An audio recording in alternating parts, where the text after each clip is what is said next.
Sindhi drama Sindh کی ثقافت اور ادب کا اہم حصہ رہا ہے۔ اس کی تاریخ قدیم زمانوں سے شروع ہوتی ہے، جب سندھ میں مختلف لوک کہانیاں، لوک گیت اور قصے سنائے جاتے تھے۔ ان قصوں کو وقت کے ساتھ ساتھ پیشہ ورانہ طور پر تھیٹر کی شکل میں پیش کیا جانے لگا۔ ویڈیو میں آگے بڑھنے سے پہلے ہمارے ایک ریکویسٹ ہے کہ ہمارے اس چینل کو سبسکرائب کریں۔ شکریہ۔ سندھی ڈرامے کی ابتدا مقامی دیہاتی ثقافتوں میں دیکھنے کو ملتی ہے، جہاں میلے ٹھیلوں اور مذہبی تہواروں کے دوران لوک کہانیاں پیش کی جاتی تھیں۔ ان کہانیوں میں مذہبی، اخلاقی اور معاشرتی مسائل کو اجاگر کیا جاتا تھا۔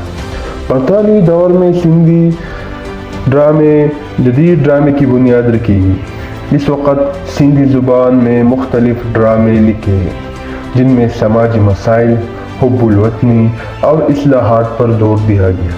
جدید سندھی ڈرامے میں پہلی بار شیکسپیئر اور دیگر مغربی ڈرامہ نگاروں کے اثرات بھی نظر آنا شروع ہوئے۔ قیام پاکستان کے بعد سندھی ڈرامے میں مزید ترقی ہوئی۔ سندھی ادب کے معروف ناموں نے اس صنف میں بھی اپنی تخلیقی صلاحیتوں کو بروئے کار لایا۔ ٹی وی کے آنے سے سندھی ڈرامہ گھر گھر پہنچ گیا، جس نے اسے مزید مقبول بنایا۔